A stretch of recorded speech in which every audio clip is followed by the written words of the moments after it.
Welcome to the Startup Grind. I'm sitting up here on stage like it's my gig, but I was just crazy enough to start it with this guy, Dave Ely, at my house. But bringing this thing to life, having the idea is one thing, but having the people that are loyal and dedicated, because this is brutal. I mean, this is just not for normal people. And to bring this thing to life and execute is, and I'm completely, my schedule, like I'm the most unorganized person. I don't even, what's the software we use now? It's some kind of like milestone charting software. They don't even include me in these. It's in the cloud. But thank you so much. Well, WiseWear team, thank you for supporting Jerry so he hasn't died of stress and he can join us. So we appreciate it. So my first question is, it's not the normal, actually, where are you from? Cleveland, Ohio. All right. What brought you to San Antonio? I went to school in Nashville. I went to Vanderbilt for undergrad, master's, and a PhD in biomedical engineering. And then the National Academy of Sciences had a postdoc program that brought me down here to start a terahertz biosensing lab. So that's how I really got started. I was doing work at the Brooke Army Medical Center in the Air Force, and we were working on a medical device. And actually, that's where I met Dave.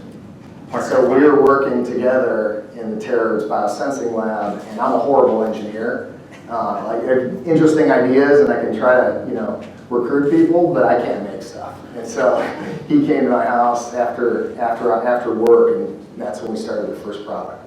Awesome. So you mentioned your university experience, and when you go through your bio, you have a degree for like every person in this room. It's very impressive. and the question I had was, when you were growing up, was being an entrepreneur something that you thought was in your trajectory? Because when you look at someone that goes the traditional kind of academic route, you feel like the line is, I'm going to go to school and I'm going to work for a company. Yeah. What was it like growing up? And did you have that in mind? Was entrepreneurship even a thing? Yeah, no, actually, everyone in my family is an entrepreneur, and my mic is kind of. That's right. They say that AI is easy, but AV is hard. Is that better? Is it off? It's off. Oh, there we go. I'll just hold this, actually. So my mother, actually, when I was 12 years old, my parents got divorced. Hang on, let's get you. Can we get him a handheld? This is what we call N+1 redundancy right here. There we go. Hands-on guy anyways. Hello? Does that work? Yeah. So when I was 12, my parents got divorced, and this is a really important part of the story for me because my mother and I moved in with my grandparents, and my mother didn't have a college education, and we were really hard up. I mean, it was a really rough time. I mean, we were watching Golden Girls on the couch together, and we didn't know what was going to happen. And so she was the first in our entire family to go to college at age 33. And went to nursing school, wanted to be a doctor, but she, it was going to take too much time to start making money. So she went to law school at night and then opened up her own law firm to help other women that were struggling through divorces and things. So she specialized in family law. And watching her studying when I was 12 was a really kind of formidable years. And I think seeing that path and then kind of how she turned that into an entrepreneurship path may have, laid the seeds in my head. But when I was an undergrad, I knew I wanted to start a medical device business, but I didn't know what I was going to make or what to explore, and I didn't know anybody that did it either, which is the biggest part, which is so cool about Geekdom, because as you know, we got started here. We moved from my house to Geekdom. Woo! Yeah, oh, that was awesome. And that was our first headquarters. And that was the beginning for us too, because actually my wife was very patient at the beginning, but then she kicked us out because there's just too many people in the house, and I have little kids, and my wife was like, okay, you gotta get a place. Yeah, this is getting... It's time to be legit. Yeah. So we had our little, office at Geekdom. But I think that entrepreneurship it's a weird path. I think it's more of like a disease. It's like a sickness. Yeah, because once you do it and you start getting into it, Like, I don't know what I would do next. Like, I couldn't go into a corporate environment. Like, I don't listen to rules, and it would be a really bad thing. Well, one of the things that I noticed here, because you got your MBA from McCombs, Yes, that's correct. and one of the things that I've read some research on is that, you know, a lot of times MBA schools kill more entrepreneurs than they produce. Yeah. Because you stack up some debt, right, and all of a sudden you're worth more in the market, and you're worth a six-figure salary. Yep. Was your mother, being an entrepreneur, kind of, you know, was she there encouraging you? No. A lot of people die right out of the gate. No, my mother, she's a sweet woman. She just moved here to Get a San job. Antonio. She said to me, that MBA, that is the biggest waste of money I've ever seen in my life. Right? But I told her, you know, because I went into the program, I think if you have a very focused goal, I did an executive program Right. on the weekends,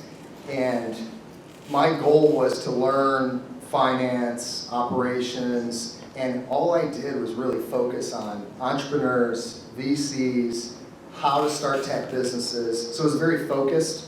You know, it was like a buffet, and I was just picking, okay, how do I start this business? Like, my entire goal there was to start the business. And the good news was I took a class the first year in called New Venture Creations, and with Rob Adams, and that's when I wrote the business plan for WiseWear. And so that was the beginning. It was hard because WiseWear was started.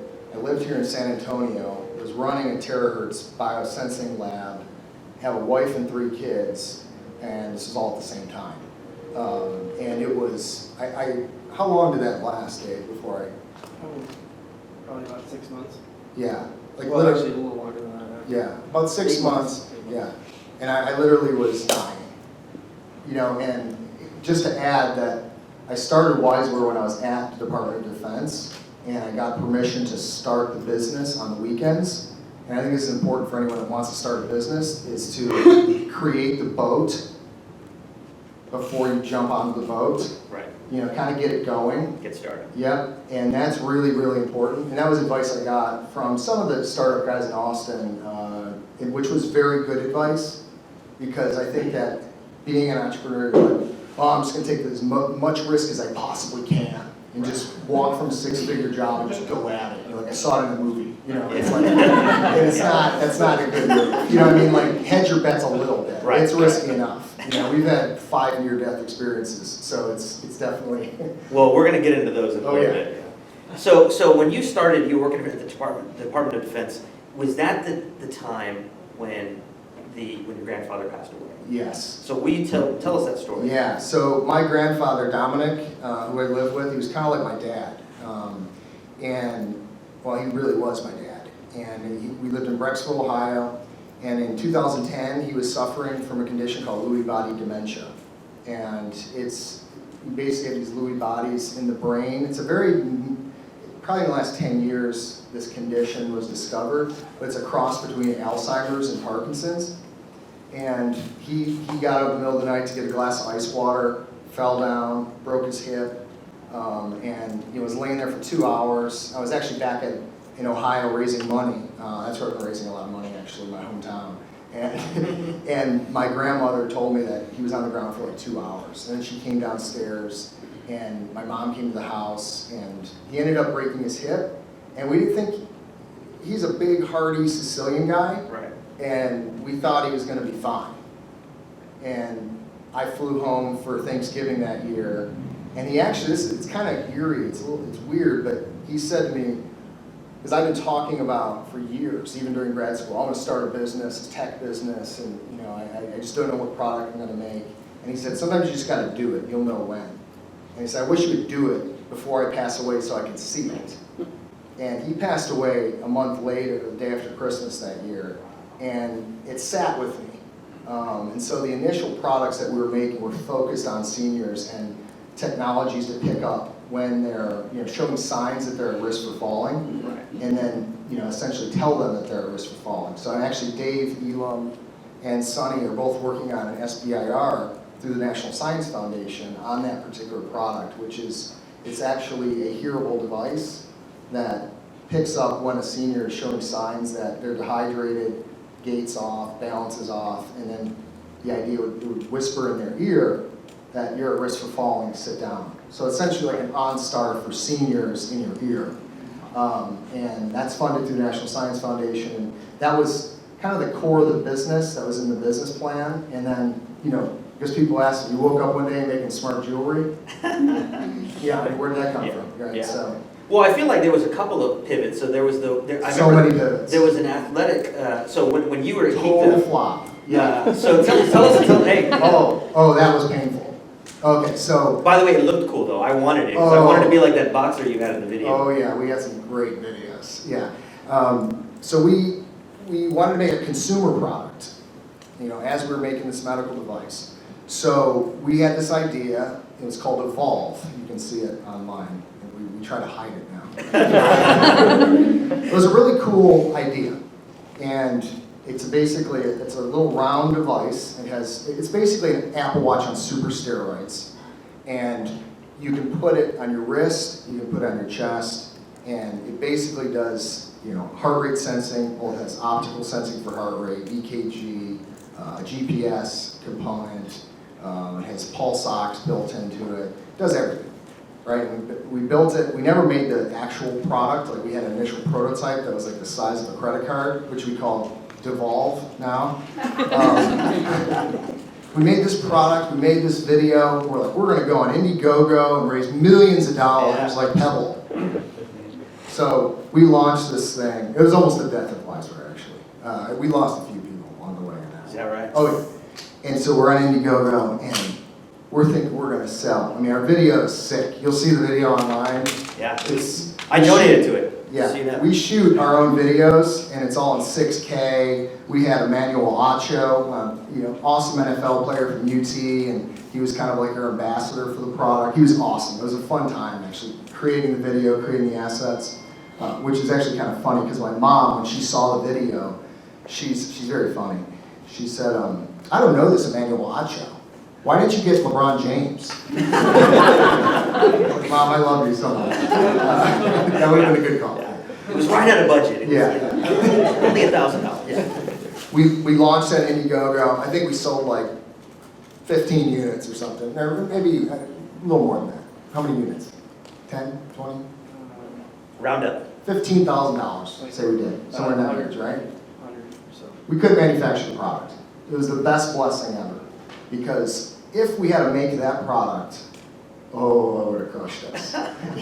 Just because it was The difficulty Right. of some of the things in there, that it was possible, but the work that had to go into some of it probably would have crushed us. Were you worried about the marketplace being kind of crowded? And we'll get to this, because what I love about this is I've never seen anybody pick the fashion category in Oh, yeah. wearables. Yeah. Were you worried about, you know, the It's original? great. It's a great point. So after Indiegogo, I think it was December of 2014, we're all sitting around the office, we're like, we're dead.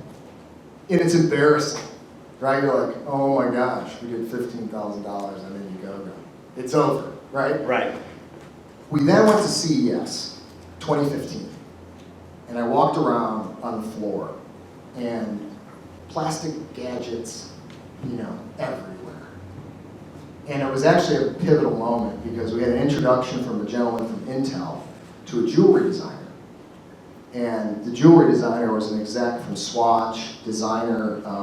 She was a COO and co-founder of Hippolyta. And we had the idea for making fusion products. So sensors and electronics fused in everyday items. And that was kind of the idea. And it was a side thing. We were still like deflated. We're like, oh, we just got crushed. You know, public, you know, basically our pants pulled out. And We'll never mention it again. oh yeah, After no, this. it's good though, because I work with a lot of startups that they also live in this dream that Indiegogo is going to be some kind of, Right. or Kickstarter is going to be some savior, Right. that they're going to get free money in the door and they're going to start their business. It's very rare. And what we learned along the way too is you're kind of robbing Peter to pay Paul. Like, you need to put in $500,000 in online marketing to get $1 million in pre-orders. Like, these things don't just organically go viral. And so that was a good learning experience. We worked with a few startups that went through this as well. And it's brutal. We had some good exposure, And then, the brand there was some kind of early awareness that something was going on in our barn here in San Antonio, but it was definitely embarrassing. But it was a critical pivot that if we did not make that adjustment, we would be competing head to head right now with Under Armour, which is not good. And so you're walking around CES, and did this hit you in the head while you were there, or how did? No, this is weird. So the idea was pitched probably, was that December, Dave, of the year before CES? So we basically failed Indiegogo. We met this jewelry designer from New York, and she flew in. It was like the Devil Wears Prada visits the nerds. They flew in. It was awesome. You should have got your video guy. It's like a case study from Harvard Business School. Literally, hardcore nerds, these fashion designers, and they're like, oh, we can make some jewelry and, make a tiny Cartier love bracelet. Like, it needs batteries. It needs room, Right. And so working hand in glove with designers, and that's kind of the beauty of this, is it's art and science, fashion fused with threads of technology. And it's really the combination that's magical. And we sat at the table and began the process. And the initial sketches, and we have some of the initial molds and things, and some people on the team were like, we went from an awesome physical fitness product to we're making jewelry now? I didn't sign up for this, I'm waiting for the charm bracelet because I have some gifts to give away. Yeah. But yeah, it was a weird process though. I mean, it was on a napkin, and then we went really, really hard and fast at it. I mean, last May, it was on a napkin, and we basically started shipping in probably March this year. And now we're the first wearable tech product at Saks down on Fifth Avenue in New York. Just shipped that product out. It's on Macy's, it's at Macy's online, Australia at Harvey Norman, and then we're going on the Home Shopping Network in November, which is going to be pretty fun. So, first of all, round of applause for that.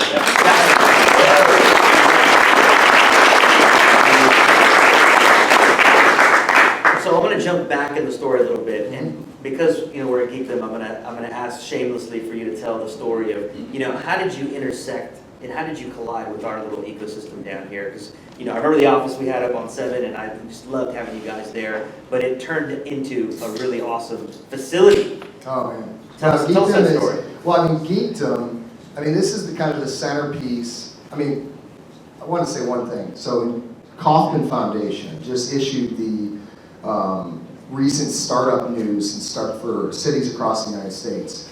And San Antonio last year was number 20 in the U.S. and it went up to number 9 this year. So we're in the top 10 for startup community, which is the ecosystem is critical. And I think having the foresight to create Geekdom, San Antonio Entrepreneur Center, these kind of centerpieces in the city is critical to getting the density of people that are kind of sharing the struggles of starting a business, whether it's a software development company or a hardware company in our case. But I actually don't even remember how we first, do you remember, Dave? How we heard of Geekdom, and all of a sudden we were just there. Note to self, our marketing is failing.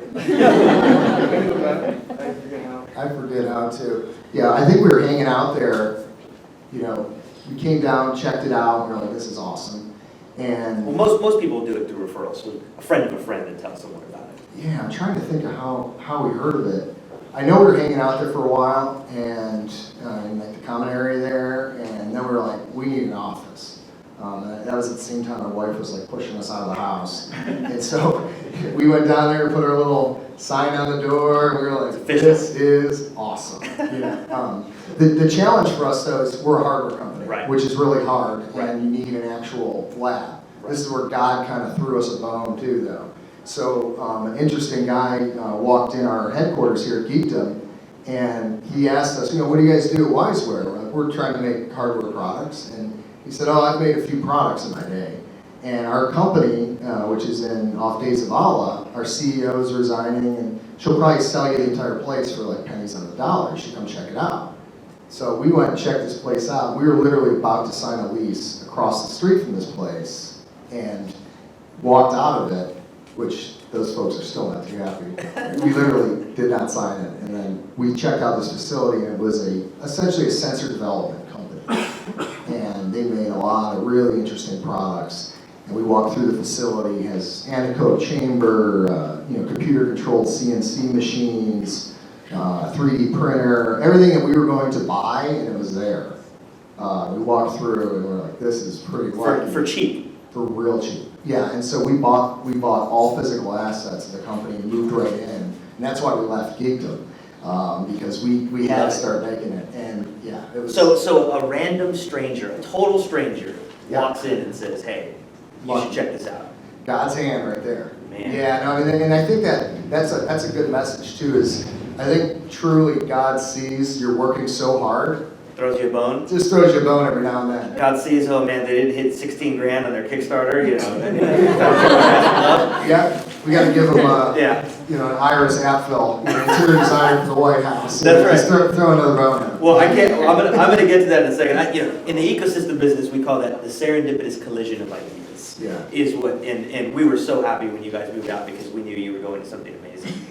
So the question I have is really, a lot of startups here are going to pivot in their time, and they're going to start, just like you with something.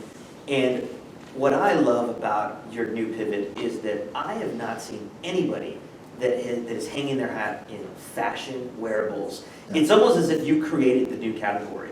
Was there anybody else in this space before you guys? I describe kind of the wearable transition as like 3 chapters. They've heard this probably 50 times, right? But it's kind of like, it's analogous to, there's the horse and buggy, then the automobile. And in wearables, there's the original kind of plastic elastomer Fitbit, right? Fantastic, first mover, connected pedometer, still doing incredibly well. And coincidentally, James Park, the CEO and founder of Fitbit, we went to the same high school. It's fake. Yeah. Come on. So the next phase after the technology piece is we need to gift wrap this thing. We need it to look prettier. We need it to look more aesthetically appealing. People don't want to wear a tire on the wrist all day, right? I mean, it's fine for Silicon Valley, but normal people don't want to wear it. So the idea was, okay, we'll call in, so the technologists say, okay, let's call in jewelry designers and gift wrap this thing, right? And so Tory Burch and Fitbit did a great product. They wrapped the technology piece in a piece of jewelry. And you could see the technology because they had to make holes for the Bluetooth and the transmission of Bluetooth to go through it. So there's holes in it, and it looks like it's kind of graded. So that's kind of the gift wrap phase, the horse and buggy phase. And now this phase is fusion. So we're truly fusing the sensors and electronics in the everyday item. So I think Olio is doing this really well. Ringley was kind of the first example, I think, of this. They got some fantastic money from really interesting product. It was a smart ring, and now they're making a bracelet, or they made a bracelet. I'm not sure if it's out yet. Were you the first bracelet? Cuff was a good one, but that was more of a horse and buggy kind of gift wrap as well. So they took the sensor, they took the monitoring piece, the wearable piece, and put it inside of different things, so it was modular, similar to like our Evolve piece. But yeah, this is, I think, the first really fused product that, we use this technology to transmit the Bluetooth from this antenna system, in real jewelry, And you have some special patents on that, don't you? Yeah, so we filed 2 patents on just the antenna technology. We have 11, is it 10 or 11 filed now, Dave? 10 patents filed now. And I think that, and the new thing in this technology is that you're sending signals through metal, which has never been done. Yeah, and so that's part of the main idea here, which one of our early engineers discovered, is we could transmit it from this antenna system from the metal, right? Which is cool. Yeah, that's awesome. Yeah. So you pivoted. Now you're in a whole new category. Yeah. You're in luxury. Fashion wearables. It's a new space. I'm dying to know, and I've never asked you. I'm dying to hear the Iris story because I didn't know she was a legend until after I saw her start blowing up on your Twitter feed. So I went over to old Google, my buddy, and I went, man, this is big big deal. Yeah, she's And then I awesome. asked someone in fashion, and they were like, "Are you a moron? What? You've been living under a rock." And so, will you, for those that aren't as courageous to admit their lack of knowledge, tell the crowd who Iris is and how did you meet her? Yeah, no, and I can't take any credit for this. I was in the same boat. I didn't really Good. That's know good. who Yeah, she you're was. good company. Yeah, so Iris was, she did some work early on in in designing. She was the interior designer for the White House, spent several years working with WWD magazine, Vogue magazine, lots of different projects where her work is featured all across the globe. She's turning 95 on Monday, actually. Yeah. Overachievers. Yeah, she is full of energy. And so we had the introduction to her, one of our really good marketing folks, he's not with us anymore, but he had this idea. And he met, his girlfriend actually met Iris. She was a really big blogger up at University of Texas, and Iris spent some time up in Austin as an adjunct professor, I think, in design and fashion. And so she spends maybe once a year, so she gets up there. So the introduction came, she was doing a blog story for Iris, and our marketing lead pitched her on this idea, and her husband was suffering from the same kind of things my grandfather was. Wow. And so she picks projects based on things she wants to do, that she's genuinely curious about doing and has a heart in it. So I then flew out, we set up a meeting, flew out to West Palm Beach and fed her ice cream, and we got it done. So and that was the beginning. She has a new collection that we're working on together, and it's really cool. We hope we can make it for under $1,000, but it's quite. The investors will sit down and they'll say, "Oh, yeah, why do you have this headquarters?" I met with one investor. "Why do you have this headquarters?" It's not a fancy headquarters. It's very, it's critical to our mission to make products, right? Every element in there. But it's hard because you're trying to teach somebody kind of the importance and the elements that go into making a hardware product. Yeah, in a different industry. It's really tough. It's really tough. And my background, I'm horrible at software. Like that's why with our team, I got a C in C++ in college. It was the only C I got in college. Like I can't program. I watch Tony Catalano, and I watch him do this stuff. I'm just like, this guy. He's like a wizard, So being in, starting a hardware tech company. Consumer brand company. Consumer too. brand company. Yeah. What kept you going? Was it the team? Was it, tell us, The team is essential, and actually Holly, she's my little queen right there. Yeah, honestly, she keeps me organized, in place. Without her kind of keeping me balanced, it's really, you have periods where you just want to quit. Right, you're riding a line, and if you fall off, you're dead. And but you can't fall off, so you're staying on. And there's periods where I just cry. I just lay in the bed at night, just crying, sweating through the sheets. And that's the reality of startup life too. It's brutal. It's brutal, and just the inevitable betrayal. That's the hard part too. There's so much betrayal along the way where it's unexpected, and I'm such a softie, and so some of the betrayal has just crushed me. And then you just keep going. You mean failed partnerships, people not just delivering the good, saying one thing. Yeah, across the board. Whether it's investor betrayal or partnership betrayal, but it's just inevitable because, our core team is hungry and passionate about the mission. But it's kind of like the Penguins, March of the Penguins. So the Penguins all, they get into the core to stay warm, and the ones that go to the edge, they know what they're doing, they're falling off, and it's basically, you need to stay in the core. And so we had a lot of struggles with this where people weren't close enough to the core of the mission of WiseWear, they fall off, because it's brutal. It is it's a hard thing about hard things. It's one of my favorite books. I love that book. But he describes, startup life, euphoria and terror, and lack of sleep enhances them both. And those are the only two emotions you have. And that's kind of been our experience. So, WiseWear was founded in 2013. Yeah, in 2013. So, if Jerry Wilmink spoke to Jerry Wilmink of 2012, Mm-hmm. what would you give him? What advice would you tell him to, You know what's funny about that is in 2012 I went to a startup grind, and afterward I was like, God, I'd love to start a tech company one day. So you go back and go, no. Honestly though, it's probably the most fun I've ever had. It's the most painful, crazy, scary. As Elon Musk, he said, staring into the abyss while eating nails. Yeah, if you like that, then start a tech company. I mean, that's what I feel a lot of the time.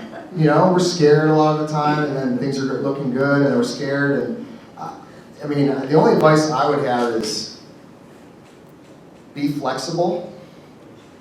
Have grit. It's got to be painful. At the beginning, everyone thinks you're crazy.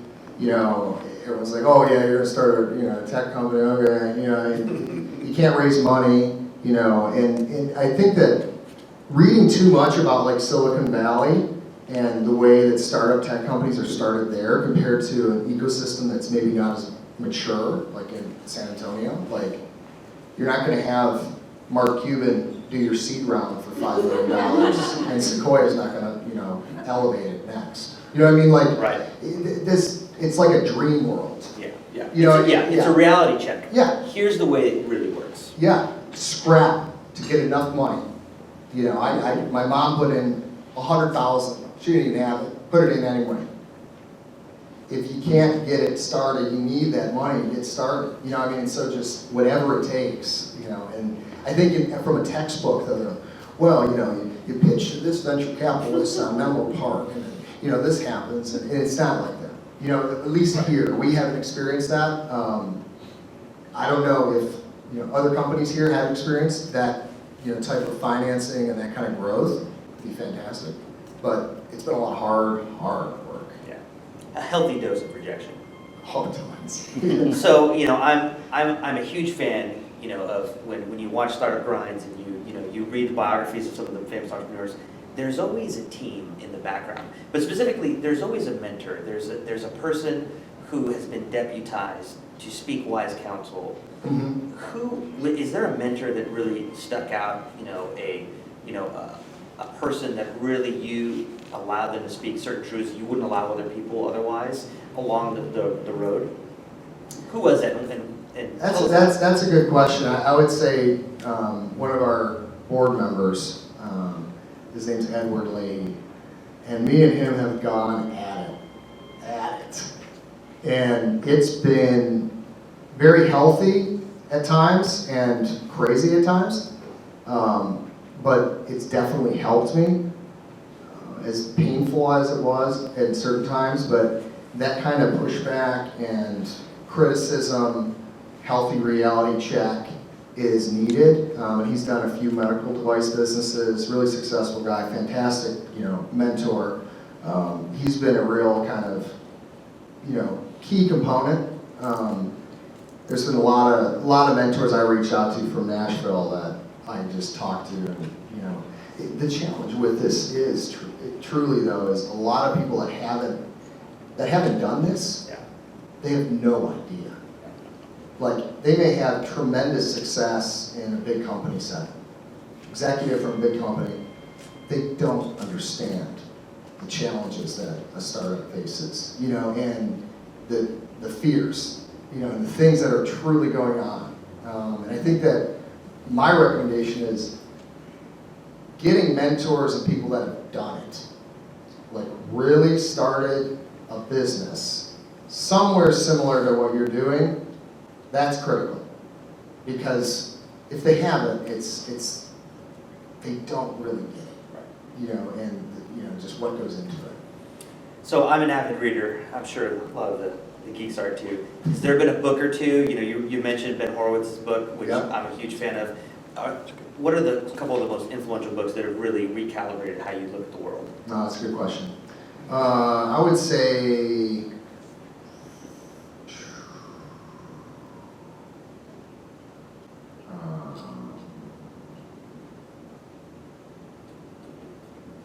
The Art of the Start is a pretty good one. Guy Kawasaki. What's the name of the one? Drawing a blank on it. Goliath. David and Goliath. Malcolm Gladwell? Yes. Great book. Wow. Yeah. Yeah. The Near Miss. Wow. So true. You know, and that really bleeds over. I'm not even sure if he meant it to be as focused on the startup's fight. Right. But, you know, as an entrepreneur, as a startup, you're the underdog. You know, the story of Simon, David and Goliath it was a story of Goliath David who was the underdog versus Goliath. But the reality was, David was skilled. He was very skilled in one way. And at that same analogy, and that's how he ultimately beat Goliath, is that he couldn't see. Goliath was huge. You know, so it's analogous to how a startup can beat a big corporation. A big corporation may not have the speed to focus and do something incredibly well, but a startup can focus and go nail that. Right. And I love that book. That's one of my favorites. Would you recommend The Hard Thing About Hard Things as well? Yeah, that's a pretty good one. So just so you know, all of the sub-chapters in The Hard Thing About Hard Things are gangster rap quotes. And I think that just makes it worth it. Tell us about some of the mistakes. You know, Geekdom, I could write a book. It would be Moby Dick size. Yeah. Everything we did. Just humor us with one. There's so many. So many good ones. Oh, there's so many good ones. Dave, what do you think is the biggest mistake? Is it a mistake or a learning opportunity? Yeah, see? And that's actually a good point, though, is along the way, you know, so you could say, oh, Evolve, launching that in Indiegogo was a mistake, right? You didn't sell any product, you couldn't manufacture it was embarrassing, it was painful. It was incredibly painful. And we learned so much through it, you know, and I think that's the problem. And any kind of mistake or things that seem like a mistake were helpful for us to kind of grow and test and learn. I'd say the biggest mistake,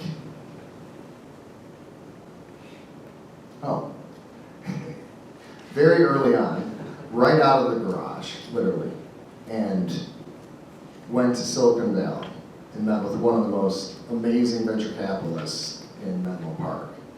Had an introduction to him. We had nothing. And I show up, they do Series A financing for really amazing companies. They're one of the big ones. And had a meeting with this VC, knew nothing about the process. Like, it was, the first meeting, it was like an hour meeting. Went pretty well, and he said, you know, the whole point of this meeting is, I gotta know that you're crazy enough to build $1 billion company.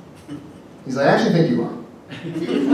He's like, the problem Crazy is, check. Yeah, the problem is, you don't have a brand, you don't have a product, and you don't have any revenue. So come back and send us traction on these things, and then we'll see what happens, right? We still haven't got financing problem. But that process, I walked out of there, and I called my mom, and just started crying. I took the Caltrain back north, and I was just crying. She's like, what's wrong? I'm like, I don't know what I'm doing.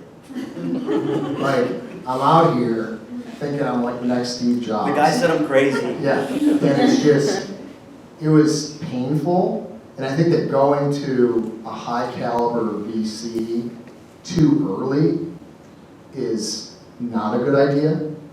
You know, build the company, build a product, have something to present to them, because they're really used to seeing a more developed company. Right. And you're not doing yourselves any favors going to these it's a business out there.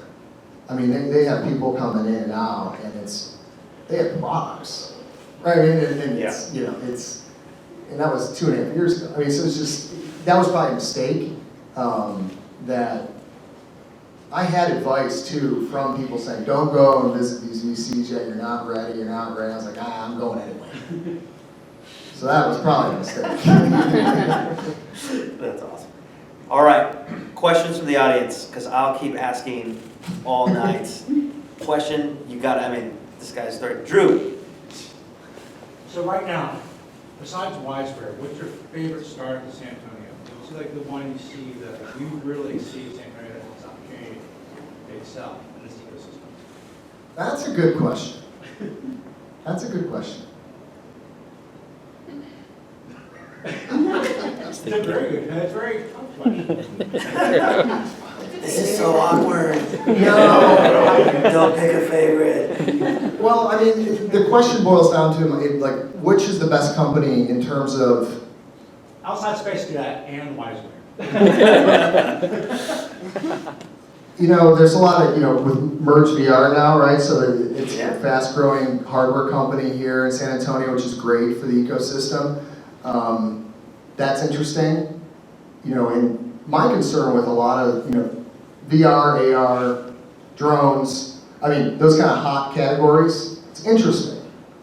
You know, because it's likely going to be some kind of M&A activity or something, right? And so I think from a trajectory standpoint of growing a large business, I don't know. I don't know which company, you know, which is critical for the ecosystem though, because growing those kind of companies and not selling them right away, because once they do get acquired, then typically you know, it's not the same.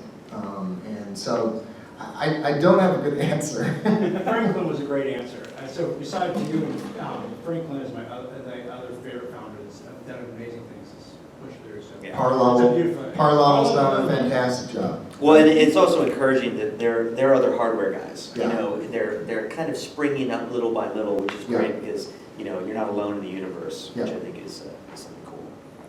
Great question, Drew. Yeah. What are the questions? Here in the front. Why not go and start in Silicon Valley if they have such a good ecosystem there already developed? Why stay here? Great question. It's a great Will question. you repeat the question? Why not move the company to Silicon Valley? You know, if the funding ecosystem's in place, which it is, why not go there? It's a good question. And actually, a lot of the VCs I met from the Bay Area said, if you were here, you'd be funded. That hurts. The reality is, our entire company's here, and it's to make that move. That's scary. I'd recommend if I was starting. See, I mean, we almost moved to Austin.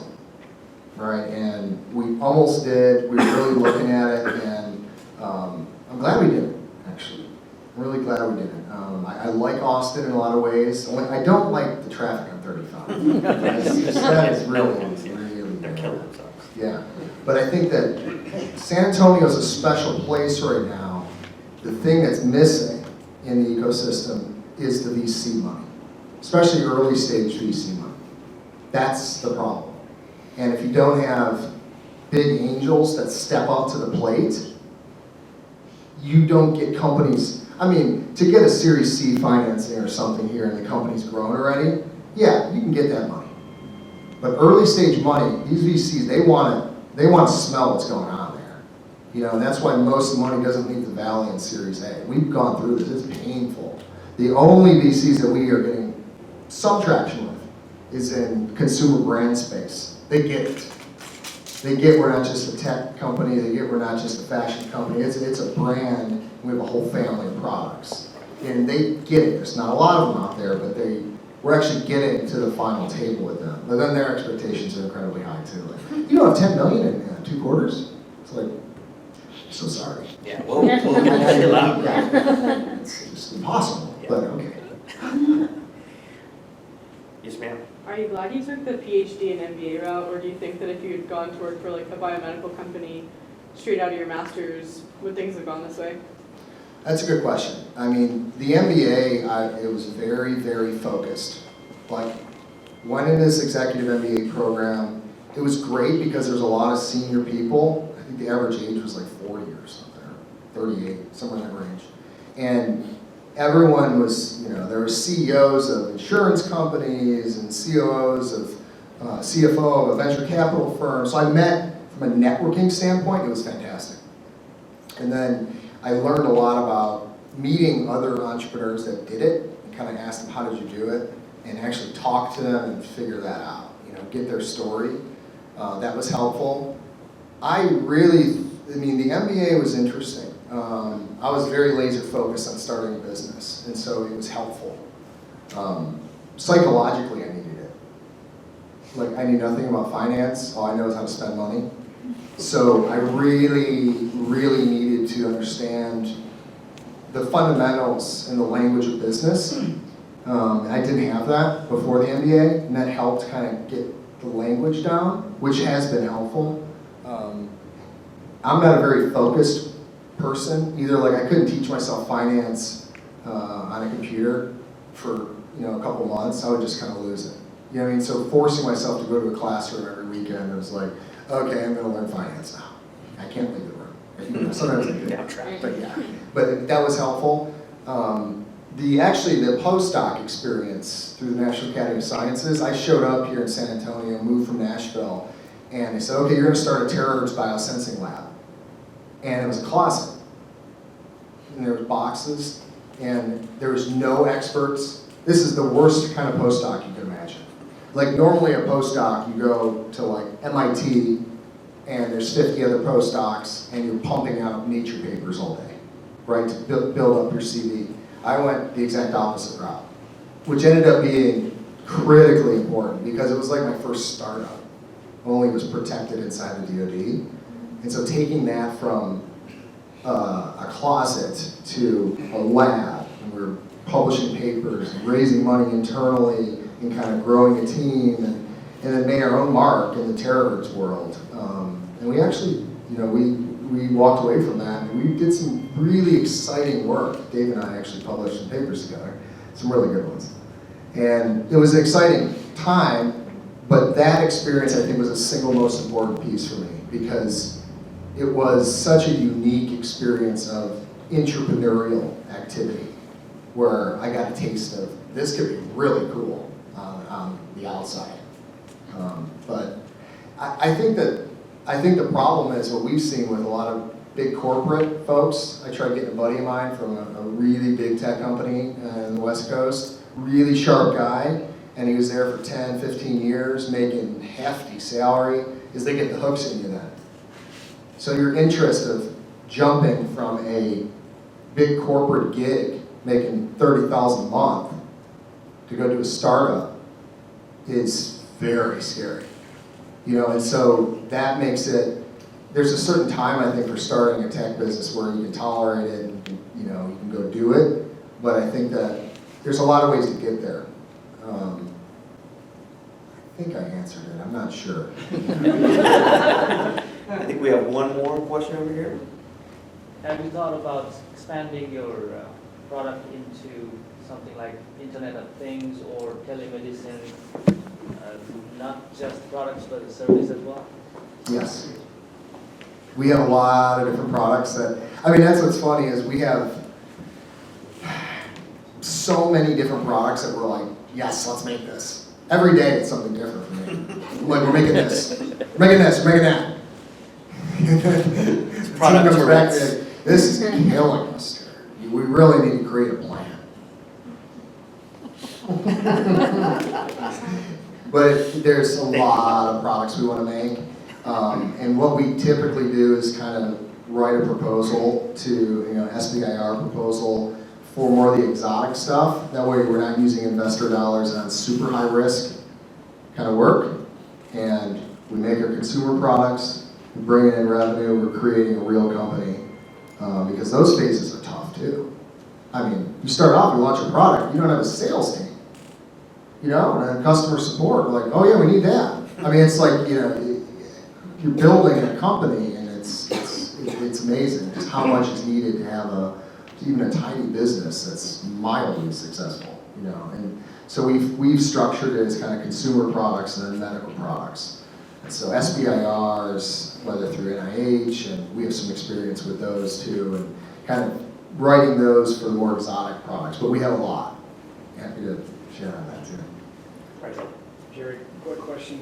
And the ship may have sailed for this, given the direction you've gone with smart jewelry, but had you ever thought about applying your WiseWear technology to kind of a neural net-driven Department of Defense grant, type of project to do vital signs on soldiers and communicate with at a unit level?